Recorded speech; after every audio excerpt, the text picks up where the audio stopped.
4 straight days of FFPC playoff challenge content. I hope you guys are not sick of us yet, but luckily we are bringing in a fresh face, one that I know you guys are always excited when he swings by the show. It is, of course, none other than RotoViz's Shawn Siegele. Shawn, great to have you back on the show, man. Well, it's awesome to be here. This is my favorite. So the last time I did the show, I had more fun than I've ever had doing a show. And so, if it can be half that good tonight, it'll be a blast. And rest assured, I don't actually have any existing prop bets up about getting you to say piss boy or anything like that. So that was the most fun you've ever had when we tried to get you to say when we tricked you into saying piss boy, even though you kind of knew that's what we were doing. Yeah, we're recording Stealing Bananas, and Ben's like, they've got that all over the internet now. I made a little highlight video just from a bunch of shows from throughout the year that I put out on New Year's Eve, and you better believe that the piss boy clip made the cut. Perfect. Chris in the chat, excited to hear Grandpa Karain tell another playoff story. Yes, we will tell some stories tonight. We will spin some yarns. Ben Gretsch, how are you doing? Good, man. I'm good. Just talked to Shawn a few hours ago for our Stealing Bananas episode for tomorrow, so that hasn't released yet. Now we get a chat with him here. Should be a blast. Yeah, feeling good. And Pat, you just did today establish the edge, right, with Leone. So we're just like a snake eating its own tail in every which direction. I did establish the edge with Leone, and I barely remember doing that. It seems like just a normal thing that, of course, I would have done a pod. We just talked about stuff we've just been so deep in the lab on all this stuff. I'm talking to Leone in Discord, so it seemed natural just to get up on a stream and talk it out too. Yeah, I saw Daigle did a thread today too, linking to all of his FFPC playoff challenge content. It was like a 6-tweet thread. I mean, we are all like, you would have thought we all wanted a break right now, but somehow the playoffs have invigorated us. Do you feel like you have a second wind right now, Shawn? Yes, I mean it's been awesome. Colin and I are putting together some teams. We are going to take another shot at this, and who knows? Maybe this will be the time. I teased on Stealing Bananas, which obviously doesn't really work for the timeline because it's going to come out after the show. But my bold prediction for you guys is that I think that the ship chasing teams in the FFPC playoff contest are going to go 1, 2, 3. Wow. 1, 2, 3. Right. That's nice to hear. Shawn, can we start with maybe a more realistic goal? How about one in the top 3? We'll take one. I'll take 2. I'll just take second if we can lock that in. Well, if we're getting one in the top 3, let's make it first the way this thing pays out. Sure. I think the bigger goal is just to keep rolling what happened in the regular season, which was seeing a ton of RotoViz and ship chasers and stealing signals readers all at the top of the leaderboards for these contests. So yeah, I think we keep that momentum going. Shawn, what is your process for, when you start to build lineups for this contest? Are you just kind of picking your guys? Do you have a more, methodical process? How do you think about constructing lineups for this contest? Yeah, I mean, it's going to be all about trying to figure out what scenarios you think are going to play out, and then trying to figure out how you can get exposure to basically all of the stars. And yet, because of the scenarios you think are going to happen, you'll still have that differentiation, but doing it without taking really lower down guys. And it seems weird. We discussed it a couple times on Stealing Bananas on OT. It feels like really moving along through this. And I guess the main sort of takeaway I have at this point of the week, having looked at it through the week, is that if you're playing a bunch of teams for sure, but then also even if you're only playing a couple teams and you want to not just cash, but be toward the top, at this point, I don't think that you can play both sides of Arizona, Los Angeles, Dallas, San Francisco, New England, Buffalo. You need to kind of take a stand with your lineup on which teams are going to make it through there, because you have some individual guys. I mean, some of those teams, the player you pick is just going to have one game, right? And there may be some one-game players on teams that you actually think are much more likely to be eliminated, but are going to score more points in that first round anyway. And so there's a tendency, and I played it in the past and cashed well with it, where you try and make sure you keep players alive on some of these close games. I think that will work depending on how you do it. And certainly if you get a guy who does score well, then you're fine. But I think that especially with what we see from this postseason's dynamic, that's maybe something you want to at least consider with those games. We talked about that a little bit on tomorrow's Stealing Bananas, and I realized after we recorded, Sean, after we talked through it, that because we also talked about the CJ Uzomah plays and how we've talked all week here that that's too thin in this contest, right? Well, I realized after that what you're trying to accomplish with the CJ Uzomah play, that's how you accomplish it, what Sean just said. You play a good player from the team that is going to be heavily faded. You play Dallas Goedert, or you play, even if you wanted to go Miles Sanders or something, at least that player can be the best scorer on his team. Or Devonta Smith. Yeah, or Devonta Smith, right? Or then you go over to the Steelers, you can play Deontay Johnson. You can even go to Chase Claypool if you want to get to a 1%. But you play a player who's good, not CJ Uzomah from a good team that could advance. You play a team that's likely to get eliminated, that they're going to be faded at a really high rate. That's the exact same play in this contest that you actually want to make. Yeah, and fade the Bengals instead of playing Uzomah, if that's what you want to do. And even to just slightly reframe that as a thought exercise, imagine in DFS, right? Some of the really thin plays we play because it's, so touchdown dependent and it's a super small sample size of just one game. There's plenty of times where Uzomah could outscore, T Higgins over a 1-game sample. But if you were playing a 2-week long DFS contest, how many times would you want to play CJ Uzomah over T Higgins? And that's what you're playing here if you are playing the Bengals to win the game. So I think that's just a good way to think about it of what are you trying to accomplish? And is that the best way of doing it? Well, Sean, you mentioned San Francisco, Dallas, Arizona, LA as places where people need to pick the winner. Is that because of the game environments there? Are you not as interested in the game environments there as Tampa Bay, Philly, Pittsburgh, KC, Las Vegas, and Cincinnati? Is that the reason that you're looking to pick those games specifically? I think more that you can easily do it and get away with it if you have some guys on the Raiders or the Steelers. I think that you really have to do it, I think, with the Patriots, Bills, especially if the weather is going to be as rough as we think, because not only is a team going to lose there, but maybe really nobody scores. And so you almost need that second game from the team just to get a decent point total in the first place. And if you think that the Chiefs defense has sort of emerged, even in the second game, you might not get a great score. So that might be one to look away from a little bit there. But I also think that if you do pick a team or that you think is going to advance, you get some big scores from, say, Dak Prescott.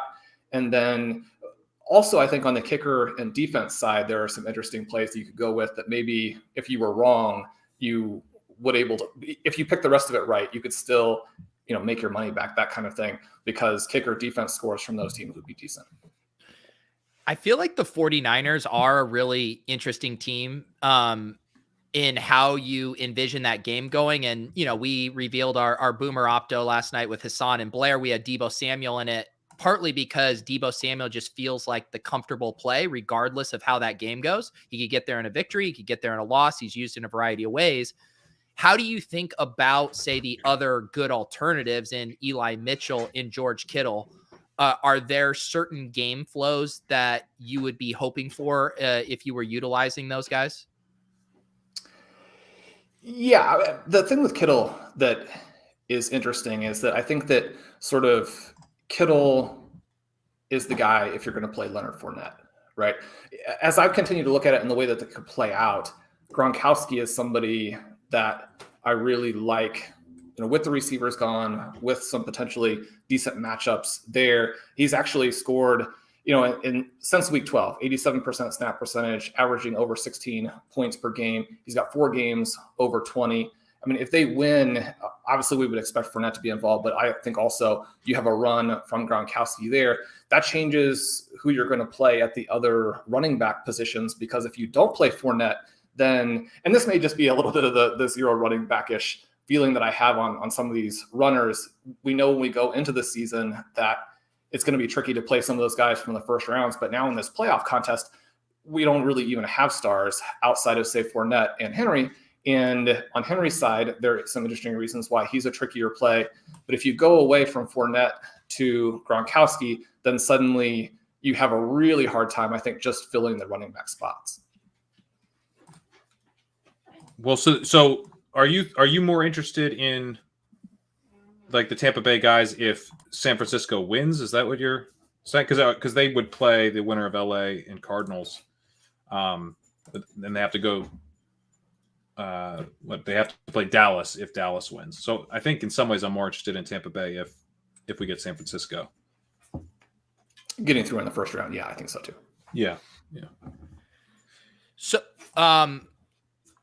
what about? Oh, go ahead. So you're Shawn. You're kind of zeroing in on a couple tight ends. It sounds like obviously Kelsey's in play.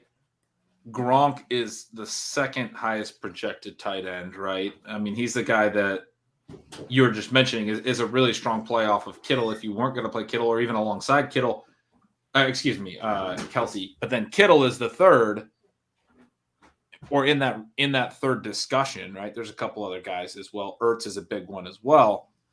But you're kind of saying like, I mean, are you considering going all the way to like Goddard or some of those types of guys? No, I think that you want to be with the star tight ends here. The one that's interesting, if you're going to play both sides of Arizona and San Francisco, would be Ertz there. It's tricky for me. And in some ways, you can kind of play these playoff contests to where you have some of the guys opposite of your actual fandom or your actual rooting interest. I would love to see the Cardinals get through. I'm worried with just the skill players they have now around Kyler Murray, that even though they've had some good results, even in that stretch, that they are going to lose. And it's fairly easy to see how you would play it from that perspective. If you want to play both sides and you expect them to lose, Ertz could have the big game and be the guy who plays it. There are so many tight ends that could score a lot of points in this contest. But then as you think about what the best lineup is going to be and having exposure to the stars, but getting off of them for some guys who are going to be eliminated in the first round, but score a lot of points in the first round, then I get back to maybe only just having the one tight end lineup. I was thinking that it would work out to play a lot, but and if you take the Dallas side, then maybe you want to have Schultz. But I think if you take the Dallas side, then you've got to play a Dak Prescott team. Yeah, I like Dak if you're playing Dallas. And as we talk about the Cardinals and the Rams and then the 49ers and Dallas, I'm getting the sense that most people are more comfortable playing the San Francisco side and then obviously playing the LA side. So I'm kind of interested in the Cardinals and Dallas just because it seems like they're going to be kind of underplayed. But then the tricky part is how do you do it? Because like Zeke, we talk about the running back stuff. There's not a ton of running backs. Zeke's kind of gross. I don't love putting him in. We don't really have an Arizona running back that, I mean, if anyone, you'd have to play Edmonds right now. And people I don't think are going to like doing that. And I don't feel great about it. So it's like, I guess it's really just Ertz, maybe Kirk. And then, you got to figure out it between Zeke and CD and Schultz. Like, do you have reads on if you're playing those teams to win outside of the quarterbacks, which I do like, but outside of the quarterbacks, how you play those teams? I don't think that you can play Arizona to win other than playing Murray. And it is interesting there because you can play him. Obviously, he's got the rushing ability. And one of the reasons why I probably play them to lose is it's with how inconsistent they've been and what the schedule is going to be, then I think picking them to win twice is trickier. If you pick them to win once, you have to almost pick them to win multiple games. And then that part is perhaps a little bit more problematic. You mentioned Chase Edmonds. As I was trying to figure out how to get a second running back into some of these builds, Edmonds in a loss, I think, is interesting, especially since it seems like he's going to play Connor, probably our favorite player from this year. It seems very tentative there. And if like right before you had to actually lock your lineups, it looked like Connor was not going to play, then Edmonds in a loss would be pretty interesting.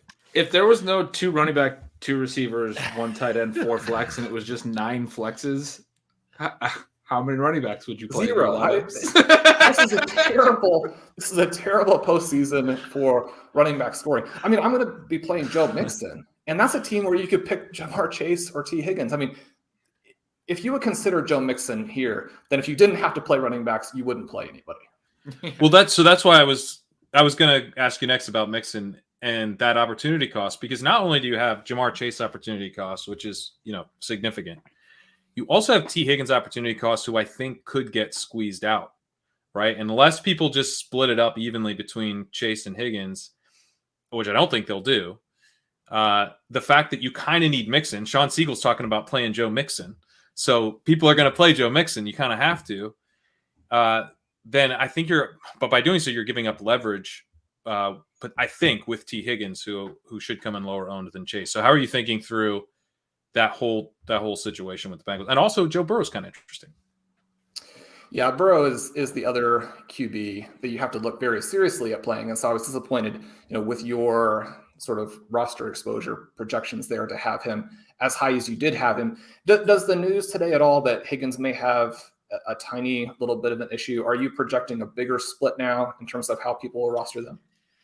I was looking into that, and then in that same Ben Baby quote from practice, there was video of T. Higgins even after this injury catching a ball down the seam, reaching out, catching it, no problem. So I don't know. I guess it all depends on how much that gets covered from a news angle, but to me, it looked like a non-issue for Higgins.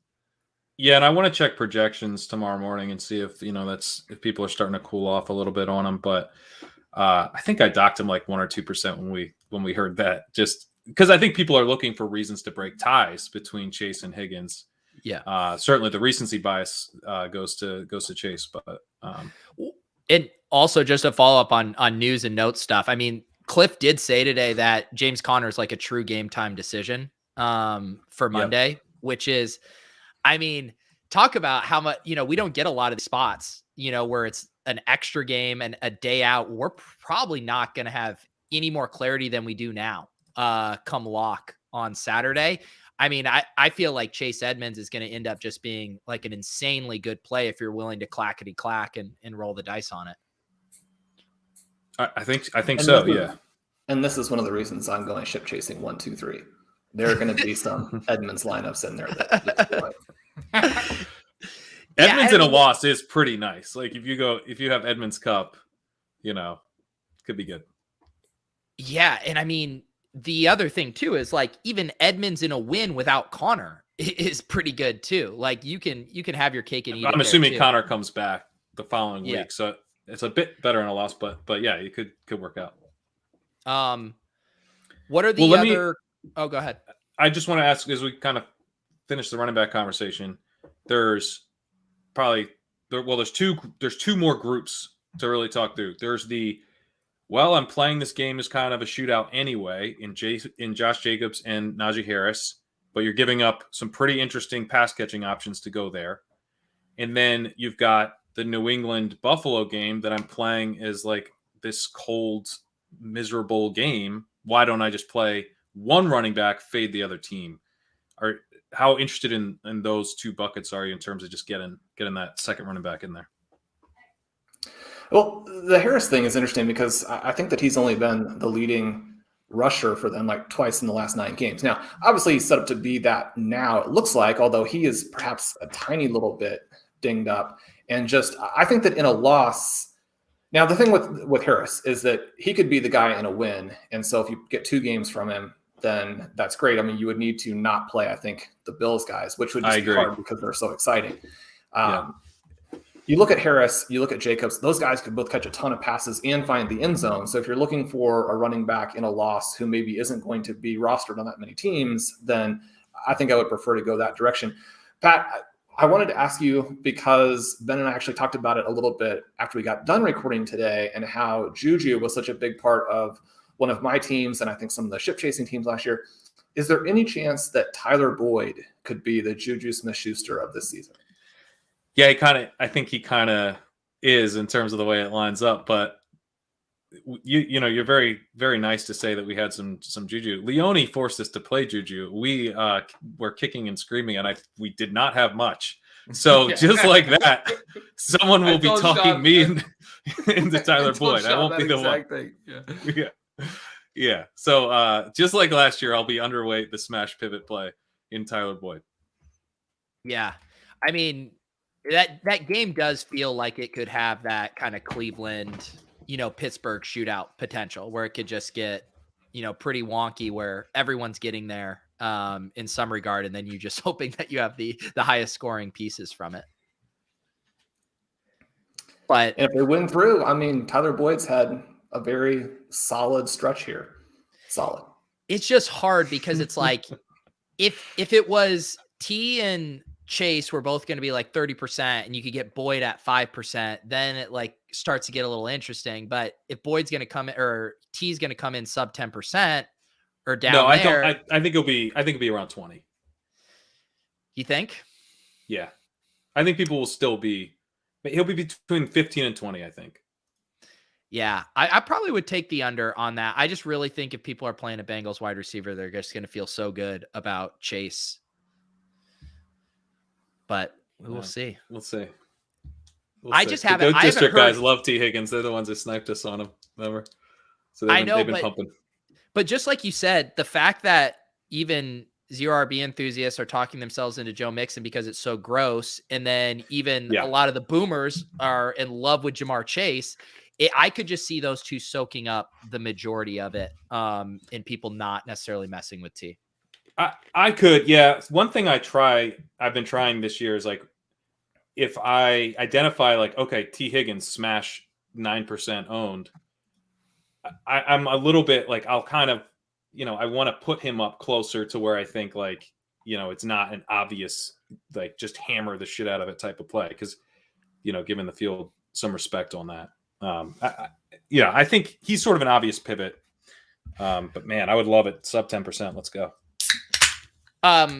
Shawn, when you say that you kind of have some interest in Joe Burrow in this contest, is that you think you're playing the Bengals to the Super Bowl in that case, or do you think you could get away with Joe Burrow in three matchups? Yeah, I think that one of the things that's kind of fun about the tournament this year is that I think that there are multiple scenarios in which you don't have to have your quarterback in the Super Bowl, and Joe Burrow would be one of those. If Kelsey, and then on the opposite side, you get a Cooper Kupp or an Adams, or even, someone like Debo, if the 49ers made it, could cover the quarterback pretty easily, right?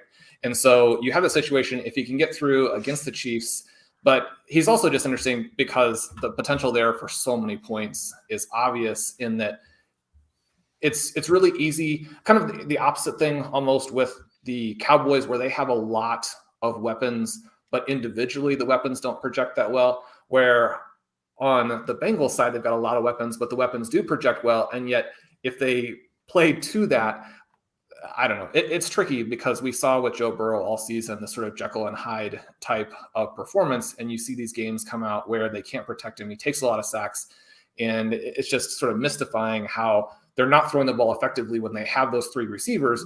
And then you see what happens sort of down the stretch, and it just seems inevitable. How could you not do that with those three receivers? But if it gets spread out a little bit, which is definitely possible, and it's not going to be every time that we have a 40-point game by Higgins offset by a 50-point game from Chase. And you could get all of those points if it's spread and the Bengals make it. You're talking about just massive, massive performances from Burrow. And then in that context, like you said, if they do lose to the Chiefs and then Kelsey is who you have with that, and Kelsey scores big in the Super Bowl, you can still win. And Ben reminded me today that one of the gross Burrow games was, in fact, the last time they played the Raiders, when Joe Mixon went for 123 yards and 2 touchdowns on a season-high 30 carries, which would be no fun to watch Joe Burrow throw for 148 yards and 1 touchdown in round 1. Let's not have that, please. So are there any quarterbacks that you think I guess I'm trying to think through the quarterbacks, any quarterbacks where you think you need 4 games from them to be the optimal quarterback if you play them? Brady? Or do you think you can get away with 3 with most of these? Yeah, really for all of those guys, it's going to depend on what the Super Bowl then is. But I think that if you obviously are playing Murray or Prescott, you need them to get pretty deep. And that makes it, I think, a much more contrarian type of play, and a play that has a lower chance of giving you a good score. It's got a higher chance of giving you this crazy score. And we talk about like how differentiated you would need to be and how many points you would need to score, but that's also within the context of what actually does happen, because the different ways the playoffs could play out would really change. Beyond just this idea of what teams make it, how the games play is going to have a huge impact, right? Because one of the things Ben and I were talking about earlier today is with Rodgers. There is a path there for him to have huge performances. if you're a big MVS or Alan Lazard fan, or you love them both, you get your Aaron Rodgers and expect that to be a game where they actually shut down multiple games where teams go out and do everything possible to shut down Devontae Adams, and yet the Packers still kind of roll through. Those guys get their points. Aaron Jones gets receiving touchdowns, and you go from that perspective. So we could have a lot of different things that play out, and that would really dictate what you had to have there. But certainly you can try and differentiate by getting some of these Raiders and Steelers, or you could do it by trying to get those NFC quarterbacks. Question in the chat here. A lot of people now kind of wondering, about how chalky certain things are going to be. Samantha asking here about total cumulative team ownership and if there's a percentage that's optimal. Again, to kind of make analogies to DFS, I would be careful with cumulative ownership, because if you have a really high cumulative ownership, but you have like a 1% play in there, I think you're probably okay. If worrying about a dupe is kind of your main concern, that is much more preferred to if you have, a bunch of guys that are all equally owned. So that kind of difference between a product ownership, multiplying all of the percentages versus summing them, I think would be more instructive for wondering where your lineup's at. Do you guys have takes on that? I think that's exactly right. Especially like Kupp and Adams and stuff. If you're just doing cumulative, you're going to get faked out a little bit by how high those guys are. I mean, you could play those guys, and it doesn't mean that you have to go completely off the radar with everything else. You can play those guys together. Right. Exactly what I'm saying. And then in the sum situation, you would be able to see if you're then playing some smart 20%, sort of leverage plays or 15% leverage plays. In a whatever.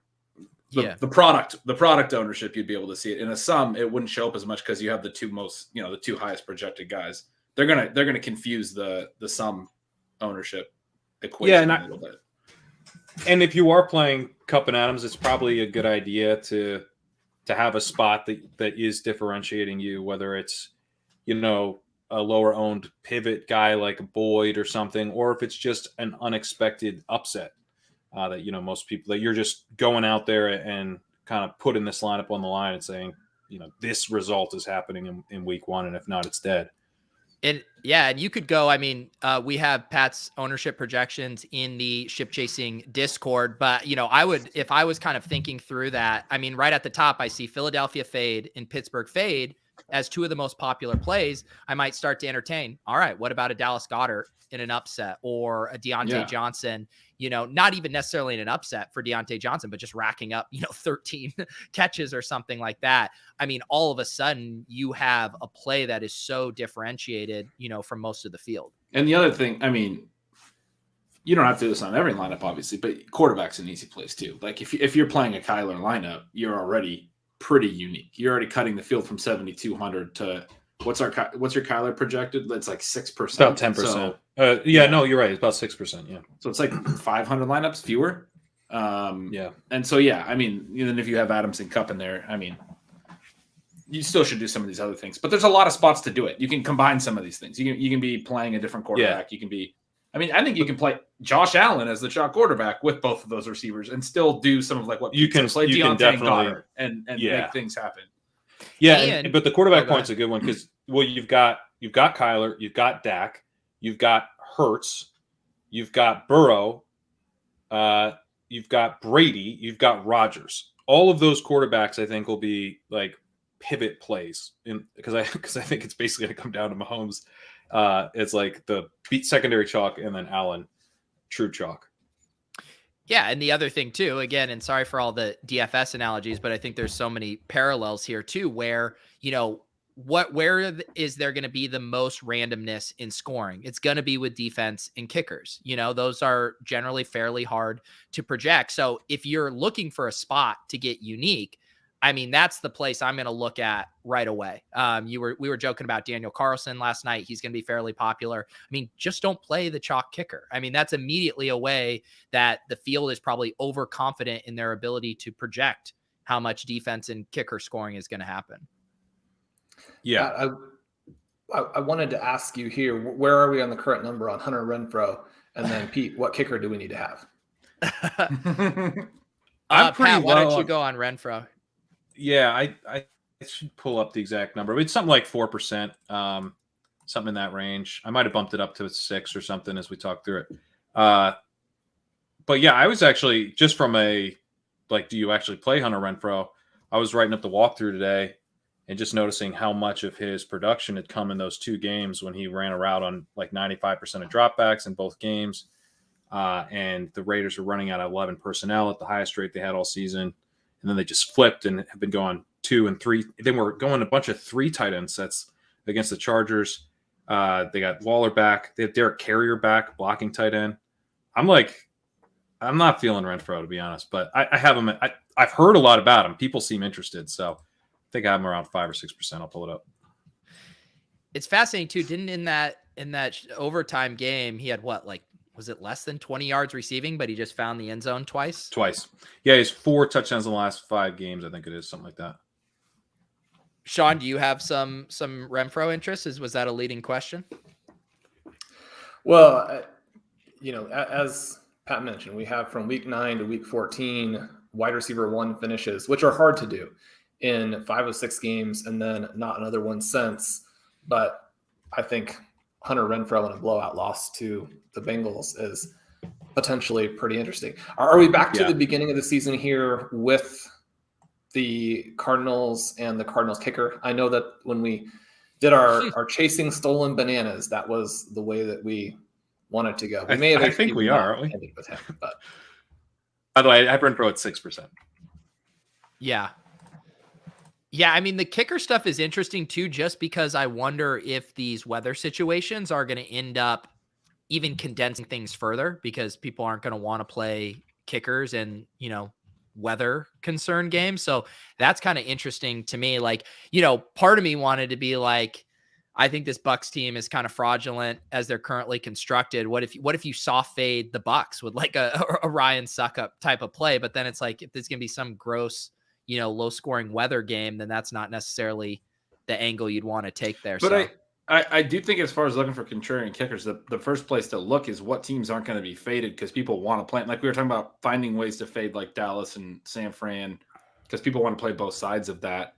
The kickers there are probably it looks like Gold is projecting for a little bit of ownership, but they're reasonable plays. I think you have Dallas Prater as projected. Well. What's that? Dallas defense as well. Yeah, and you have Prater projected for pretty high ownership. But if you're picking the Cardinals to win, I think you can take Matt Gay, who we have projected really low, because of Cup. I mean, that's an easy way. Like, I mean, I guess we're talking about how to differentiate a chalk team that probably has Cup. Randy Bullock's another one for Tennessee. I think you can soft fade off of Derrick Henry. I mean, like some of these that are like people want to play the guy on the team, Leone's in the chat. Old guys make the best pivots. So good. We need Leone to roll out like a true boomer lineup with AJ Green. Oh yeah, he's quite capable of it. I guess that wouldn't be the boomer. We'd call that the geriatric optimal. Brought to you by Michael Leone. It would definitely have Zeke. Julio. Oh, Julio. I honestly forgot that was even in play. That's so great. Yeah. I know that he wants him as this year's Juju. So, I mean, just there you go. He's waiting for Saturday morning for that take. Luckily, I haven't heard the play Julio. Slow and steady. What other teams are kind of decision points are you wrestling with right now, Shawn? Well, the Titans, right, are an interesting one, because so much of what we talked about last year, and it was interesting talking with Ben earlier today, because obviously I didn't do these teams with you guys last year, but what we ended up landing on, perhaps not surprisingly, was very similar, moving to A.J. Brown off of Henry. And I wonder if people are going to, and this is something that he was saying, you're kind of moving in the direction of thinking will happen. A lot of people kind of going off of him. And so based on how you build the rest of your team, I'm almost wondering if A.J. Brown is not the way to play it, that there will be a lot of really smart participants on A.J. Brown, and you might want to actually get away from them by either having projecting the Titans to lose their first game in a low-scoring game. So a little bit like the Bills-Patriots scenario, where even though those are exciting teams, especially the Bills, maybe that game doesn't go particularly well. Could the Titans go out and not just go out, but go out without their guys really scoring? Or do you actually want to get back to Henry despite the questions of how many people will have him, despite the questions of, how do you respond after having not played for a long time? It's great to have the bye, but you're going to go into this not having played. And so you have those big concerns. At the same time, again, I'm trying to look at ways to figure out how putting running backs in the lineup. And it almost seems kind of silly if you're thinking, how do I play a running back, to not go with Derrick Henry? Well, one thing to kind of add to that is the scenario-based stuff. If the Bills win, then the Titans are getting the winner of and again, I'm just assuming the Chiefs win, but I guess that could be a terrible upset that we'd all hate. But let's assume the Chiefs win and the Bills win. Then the Titans are getting the winner of the Bengals and the Raiders. And it is tougher to see them being like really low scoring in those games. But if the Patriots win, Titans, Patriots, much easier to see being low scoring. So I guess, are you more interested in pairing that Titans fade with the Patriots? And the Patriots are also so tough, as we talked about earlier. Like, it's no fun to play a Patriot, but that would be, I think, how you get that super low scoring game most likely. Yeah, and so again, if you go with Damian Harris, it's a situation where then it would be really easy to simply not take Titans. And then I think you would get a lineup that, even though there are a lot of people picking the Bengals to go through the Titans, as we kind of expect the Bills to feed into the Chiefs there, and so the Bengals going through, and you could see the Bengals holding the Titans down as well. I think either way you do that, but if you have Damian Harris in your lineup, then don't put Titans with him. Yeah, and that's also an interesting. Do you think people are thinking through if that scenario, which I believe is the chalk scenario, having Joe Mixon and Derrick Henry against each other in the divisional round, do you think that gives people pause worrying about one of those running backs in a negative game script? Yeah, except that could be we do need to consider that as a possibility. It's also a game that could be very competitive, and both teams get concerned about the quarterback play and go heavily to those guys. And so both of those guys score a lot of points, and then one of them does advance for you into the next round. And so you have either Henry or Mixon in the championship game, with the Chiefs, a potential situation, I think, to score more points off those guys. And so that would be an element of it. But again, with Mixon and Henry, I'm just very drawn to them, because otherwise, how do you get a running back without going to Leonard Fournette? And there is a situation here where maybe you say, I'm going to build this really awesome team around Leonard Fournette, and then forget about the fact that I didn't have any of them this year. Yeah, the Fournette stuff, if you look at ETR's projections, he's the top-ranked skill guy for the playoffs. It does. The weather there, someone was mentioning earlier how gross the weather could be, and certainly could see a lot of dump-off passes. Fournette's pretty interesting in, the Buccaneers only play 2 games type of scenarios, because I think if it all kind of crumbles, it might crumble into a bunch of dump offs to Lenny, but obviously he has touchdown equity and wins. My struggle with Fournette is, does he come in as mega chalk? Because if so, then I'm quite comfortable having some, but not a ton, and getting some Gronk and getting some Evans. But if he's pretty tame in the ownership, then he does unlock a lot of stuff and creates a lot of flexibility for your lineups. And if you're just thinking about how those teams win, or, Ben, what is the identity of the Bucs right now? Like, losing all these pass weapons, can't you see their identity shift to Lenny and check down Lenny as their primary engine of the offense? Yeah, it was a sad realization talking with Shawn today that I'm going to wind up very excited about all the running backs that I don't like. But yeah, I think Fournette makes a lot of sense from that regard. I think, one of the things Shawn and I talked about on our first look this week is, Shawn, your first thoughts were the way to build the 0 RB team in this was to kind of flip the conventional logic, where you want, obviously, your quarterback to be going as far as possible. You also kind of want your running back to be from teams that are going kind of far, because those teams are racking up wins and they're playing in positive script.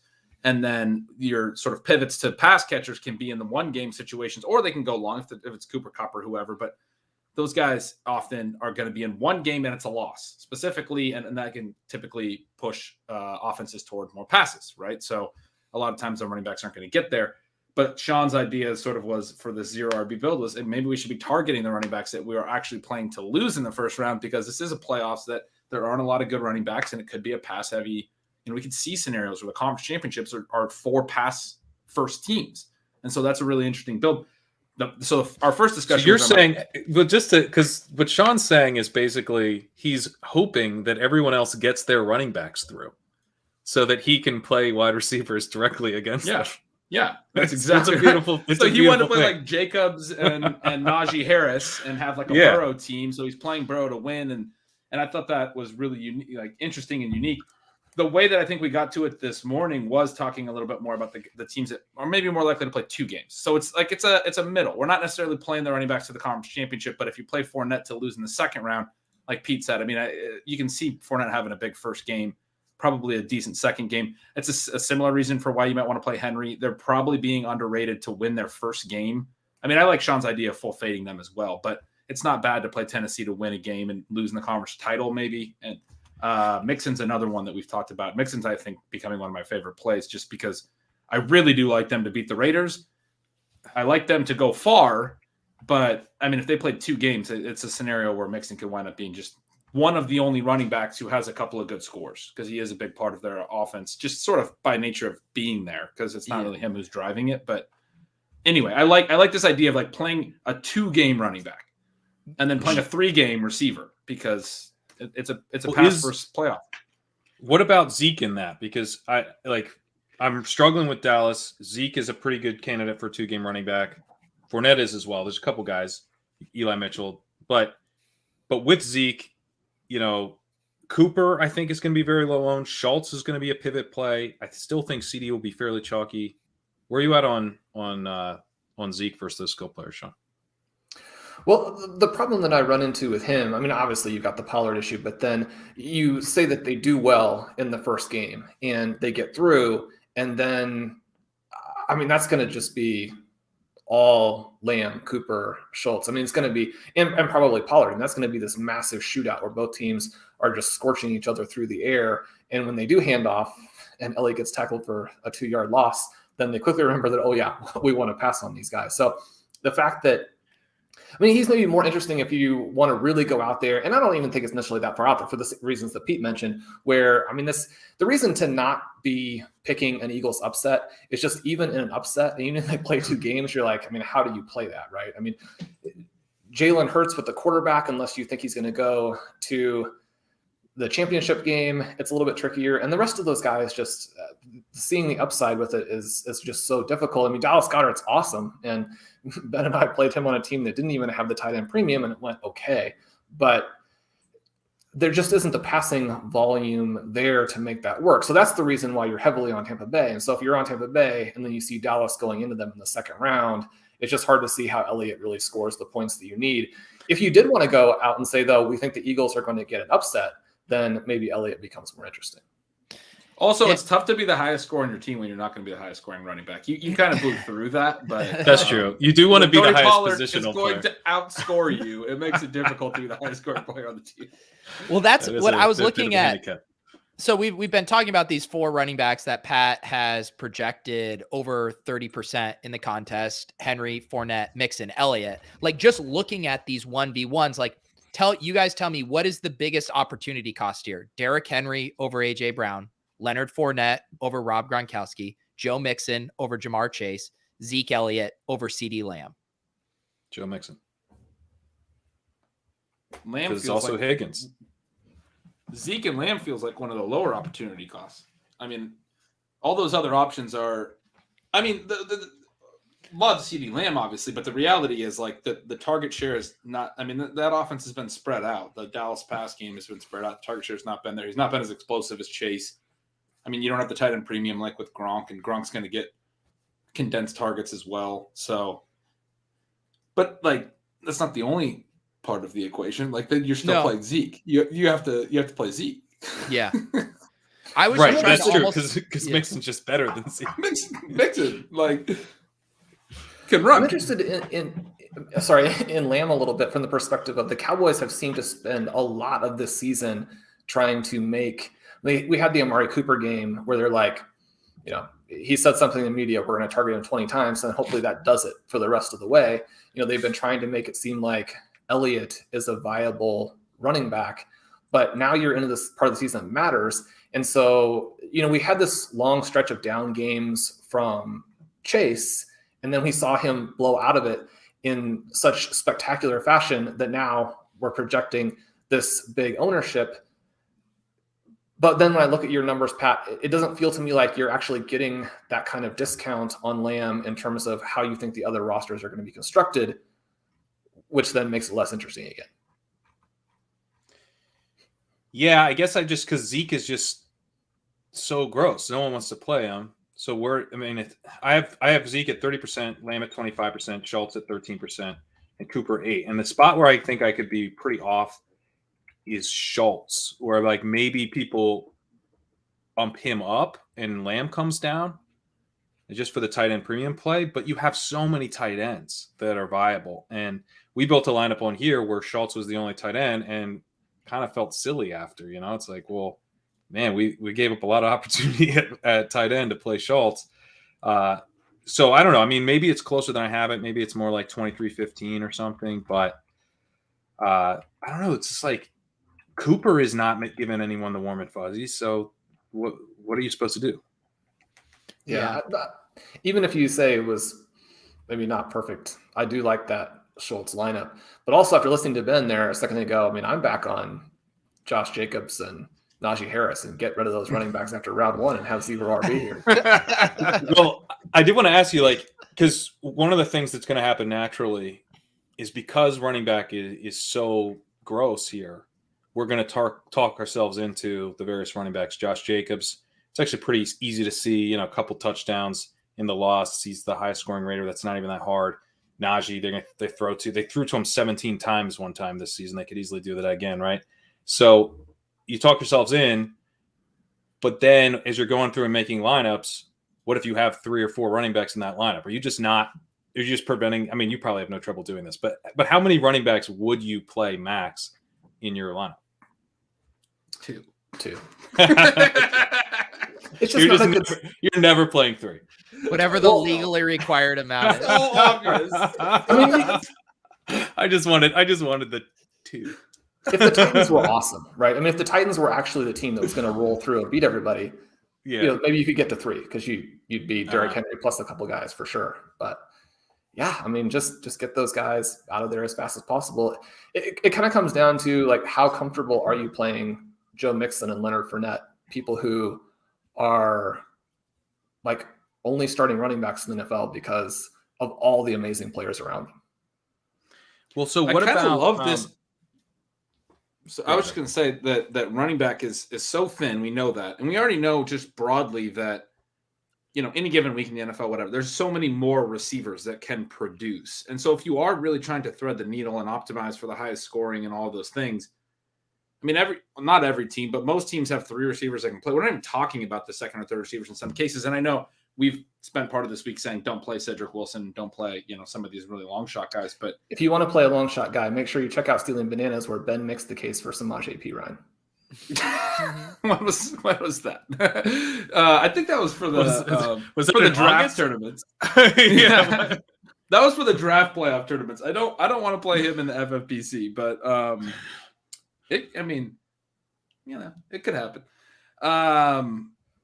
No, but I was saying just there's so many more receivers that can hit. You kind of think through like what are the top scorers going to be? How's the optimal going to play out? Like look at the positional leaderboards at the end of the playoffs and like mix running back and receivers. How many running backs are in the top, 30, right? Or top 20 or whatever, however, 10 even.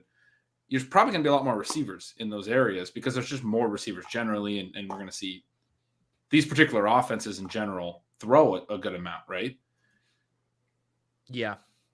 And also just, I've been giving, kind of underdog draft ADP data to these guys too, to just see kind of see, market sentiment. And I will say Henry, Fournette, and Mixon all definitely go in an ADP tier before Zeke.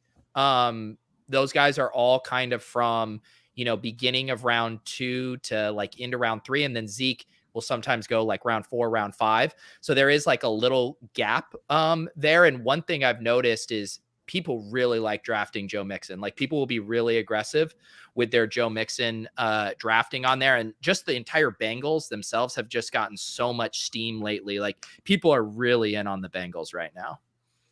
Yeah. But I think that's one of the interesting things is that means they're less in on the Titans to some extent because they're often playing the Titans. So, and there are obviously very few people are in on the Patriots. So yeah, that's the only way they're not playing the Titans. So you're getting kind of that chalk upset path, which is tough. And then if you're in on the Bengals, are you playing AJ Brown? I guess if I could know any ownership, I think right now it would be Derrick Henry. Tell me Derrick Henry. Yeah. That's your one. I think that's my yeah. Actually, my one might be Fournette actually, because if Gronk's like 18%, I just want to hammer him. But if Fournette's like 25, that's also an incredible play. What would be, Shawn, if you could know one exposure ahead of time? Which would you pick? Probably Samuel versus Kittle, because we had that stretch from Kittle. We know the talent level from Kittle. There are interesting scenarios, obviously, where the 49ers make it pretty deep. And then, that would allow you to do some things that, again, give you a lineup that is super powerful, but also is not, heavily duplicated across other potential entries. Yeah. Our friend Michael Leone says the issue with that is a lot of these RBs have median projections that are better than wide receivers, which matters a bit more in this type of contest when you're pinned to teams playing 1 or 2 games. Yeah, it's a fair point. I would just say when they're playing one game, a lot of times you're talking about negative scripts. So the running back better catch some passes too. Right. And that's why this Chase Edmonds play is pretty intriguing. There's not a lot of these running backs down here too that you just feel super good about catching passes. I mean, even Najee, like Pat, you have him at 25%. I mean, he didn't practice again today. Like if there's any kind of doubt, I'm not saying, I mean, I think that holds if we get good news on him, but that even removes another guy that people at least are comfortable that he's going to catch passes if they're getting boat raced by the Chiefs. Yeah. And I think if he gets in a full practice tomorrow, it'll probably be fine, but he needs that. And it's probably limited. And then you get like he'll be all right quote. Yeah. Shawn, this is where you tout Benny Snell. That's why you're here. You can never go wrong with Benny Snell. I mean, he's got a stronger brand still than Najee Harris, right? Or did I just not pay attention for the last year? That's right. He looked kind of good in relief last week. Yeah. And it is because there's the uncertainty with the Chiefs, is just no one in the opportunity cost is so high. No one's playing CH or Darrell, right? Well, CH is a guy that now there's a realistic chance he's out for week 1. So I think you'll see a little bit of Darrell Williams. Yeah. Yeah. So you're gonna have to bump him up. I could see him coming in. It's just so hard 4% in the right before the show. But that's probably a little too high because people are thinking about round 2. But maybe, what do you think? Like 2? Just something. Just 2, a little sprinkling. A little sprinkle.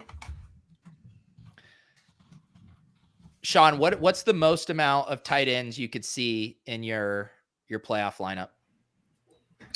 Well, I was thinking that you could end up with even 2 or 3 with how strong it is. But then when you build out the teams, you're kind of pushed back into really wanting to get some of the other guys on those teams. And I think use them in different lineups as opposed to all in the same lineup. But again, if you're only going to play 1 or 2 lineups, then I think a multi-tight end team does get to be kind of interesting because probably you're not going to have a lot of other participants do that. And, with the tight end premium, you could easily see them go off for these huge scores. I mean, Mark Andrews was the guy who really dictated the fantasy playoffs. We could see that from somebody in a slightly different world, and we could have seen that from George Kittle. And then obviously you'd be looking at him in a different light as it relates to Samuel, as I mentioned a moment ago. I think that those guys, when you're talking about Kelsey and Gronkowski and Kittle, and then you guys have mentioned Schultz, the upside there is big. And so then, especially if you're looking at some of those guys to be in games where they lose, I mean, if you're talking about multiple games where you need it, and these guys have probably lower reception totals as you go along, but if it's a one game and a loss, then it's pretty interesting to have multiple guys there. Yeah. That makes sense to me. Gretch, what's your max tight end? Is there a max tight end for you? You mean number in one lineup? Yeah. How freaky can you get? I go five. I Crank haven't it. built any. I mean, I have not even really actually entertained building 5 tight end lineups, but I mean, I don't know. I think we started the week thinking that was going to be a really, unique thing. But I've had people that I would say are not as plugged in and not listening to a lot of content send me lineups, be like, oh, here's this unique lineup, and their big unique thing is playing, 3 or 4 tight ends. And it's like, I just think it's something that everyone kind of sees right away. Yeah. So. Shawn, we have Beastie here in the chat. He wants the Chiefs takes, our quasi boots on the ground here. Is Tyreek healthy? Can this team string together 4 big performances here? How are we feeling? Yeah, the Chiefs are going to go through, right? And so I never like to play the most straightforward lineup, but you need to play the winning lineup, which is Chiefs winning the Super Bowl. So then you build off of Patrick Mahomes, get all those Tyreek Hill and Travis Kelce points in there. And so, yeah, I like it. Yeah. I think what do you have the Kelce and Hill at right now, Pat? You're muted. I keep adjusting it because of this Hill stuff, but I have Kelce at 60%, and Hill is down to. I have Hill down to 12%. Yeah. Is that crazy? What do you think? I mean, he was back at practice, and it seems like the injury concerns are starting to fade. I guess it all goes back to how confident people are feeling about other tight ends compared to if the field thinks Travis Kelce can really separate from the rest of them.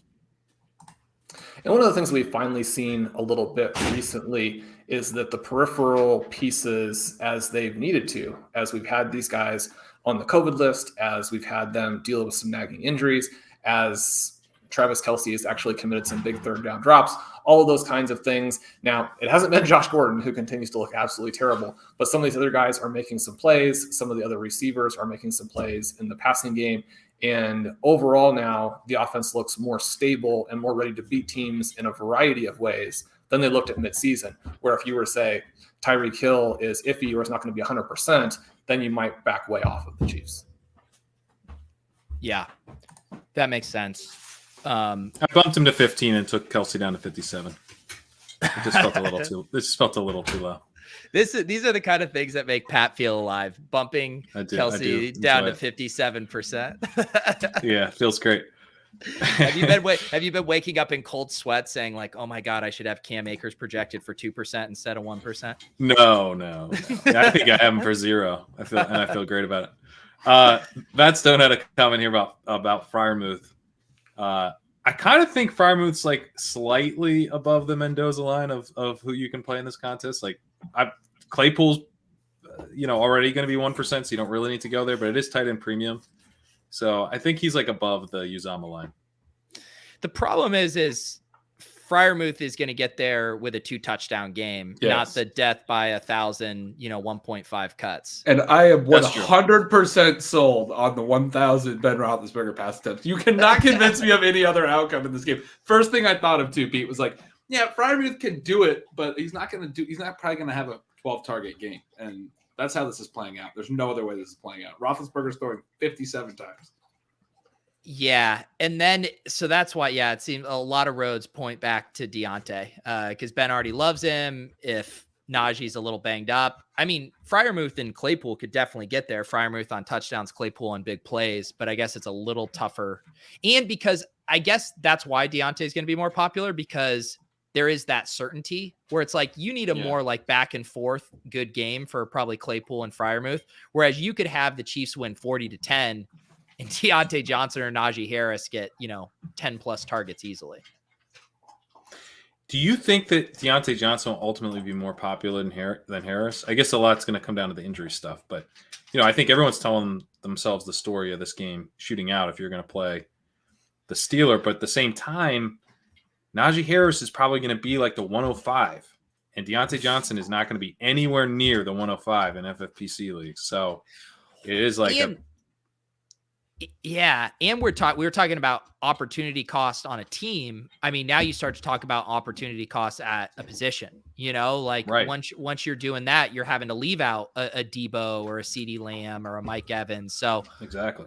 Deontay is a pretty big decision point. I think if there were no concerns about Najee's health, that people would be happy to burn the running back slot on him.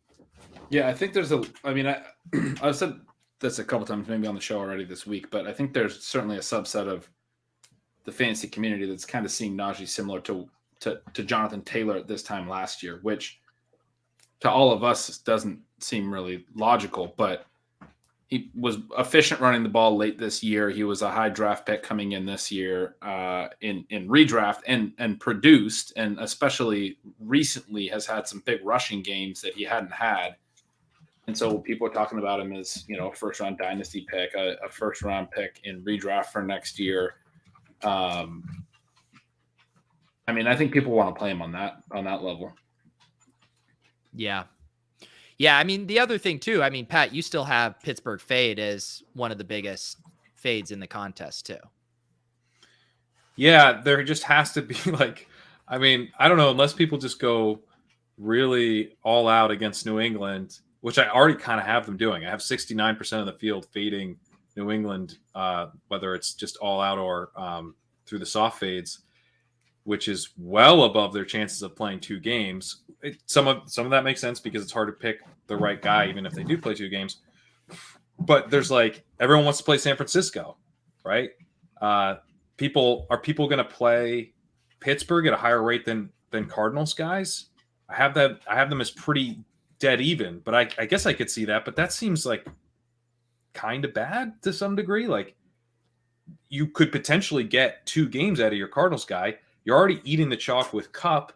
You're already hand in hand with the rest of the field. When you lose Kupp, that's not even a big deal. And you get the Cardinals guy moving forward, you get the advantage.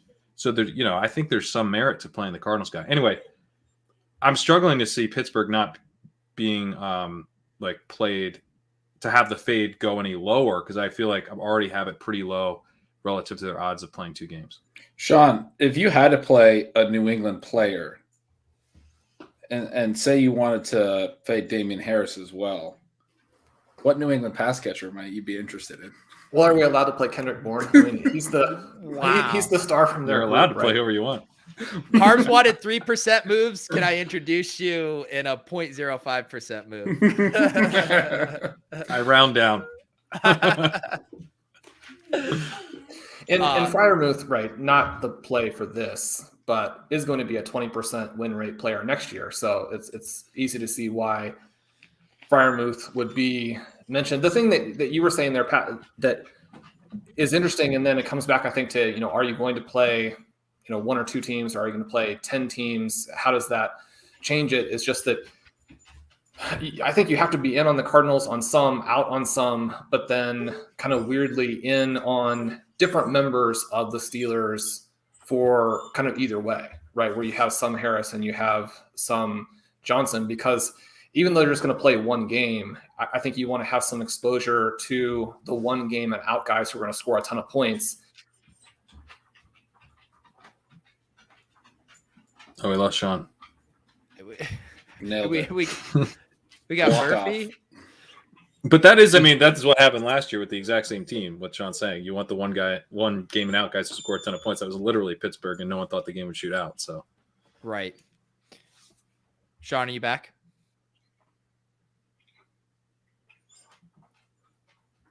I think he was mentioning to me earlier having some internet issues, and I think he's probably just switching his internet and should be good to go when he gets that fixed. No, I think Sean's just acting, and this is just an incredible pause. Ready? I was already getting out my best ball notebook to write down draft more Pat Freiermuth than you were planning to draft after Sean's comment there. Yeah. Well, on the Pittsburgh thing, I think we got Sean back because Pittsburgh is so likely to only play one game. I mean, according to if you just look at the line, they still have a 17% chance of beating the Chiefs. So it's not like, it's a 1% chance, but they're, the least likely team to advance. Does that make you more interested in going a little bit off the beaten path? Maybe not to Freiermuth, but what about to Claypool, who's probably going to be 1% owned? And if you're just trying to pick a guy who scores the most points in one game, who's a little bit less risk, compared to with the Boyd pick, you're probably getting 2 games out of the Bengals, and you're going to have Boyd beat everybody in 2 games. That feels like a thin bet, but in just one game, anything can happen. Yeah, so then I like this 2 touchdowns from Freiermuth with the 50 passing attempts. That makes Freiermuth's normal pass volume up into the range where we could be interested. No, I just think you have to have such a high projection for Deontay Johnson and for Najee Harris that even if you're playing a bunch of teams, you split it between those 2 guys, and you actually end up with a lot of exposure to those guys, even though you expect the team to lose. Yeah. What do you say we build a team, fellas? Let's do it. So, Sean, we've been doing a show each day this week, and I've been registering us each team we build at the end of the stream in the Football Guys Playoff Challenge. So there is skin in the game here. So before you start, trying to toss Kendrick Bourne into this lineup, I just want you to know I shelled out $35 of my hard-earned money for this. He's trying to turn that into a lot more money. That's right. And the other thing to catch you up on, Sean, is Ben has been taking the very brave stance of putting Cooper Kupp into our lineups these days. Look, somebody's got to take the low on plays. I'm sorry that you guys won't get contrarian enough, but somebody's got to, give us some differentiation in here. But Sean, you have the honors. You can kind of steer this lineup in whatever direction you want. What are you feeling here?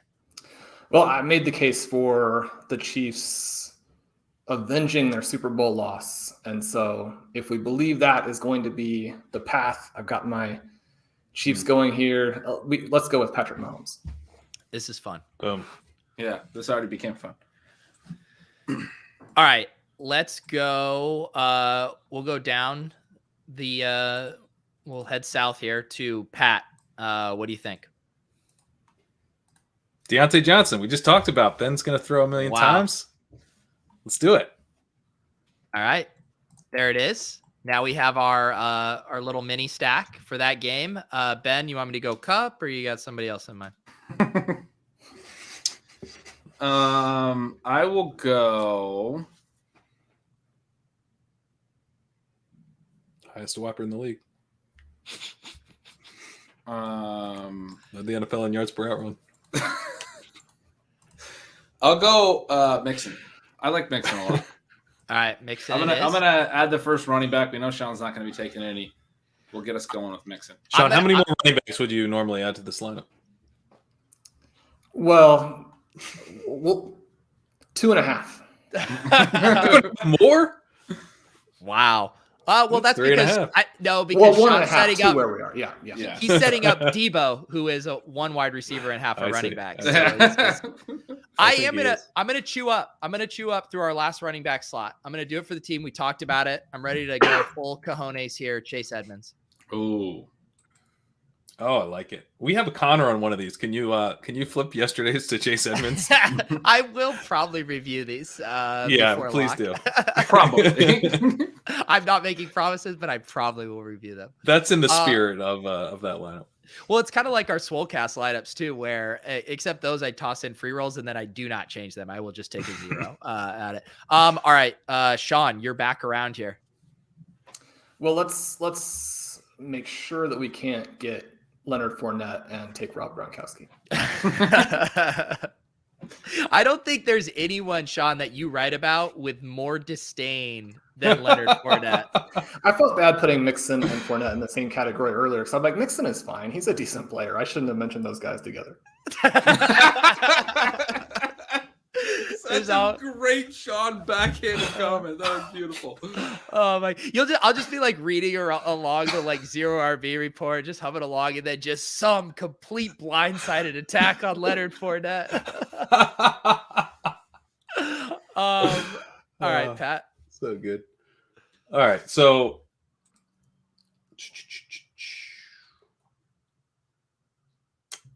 I guess so. We're gonna have the Bills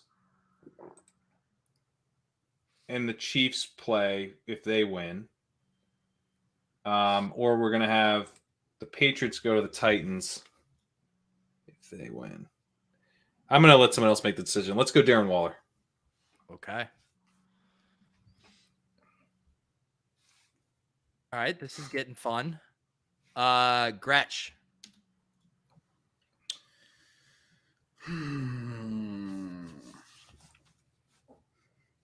See the board, be the board.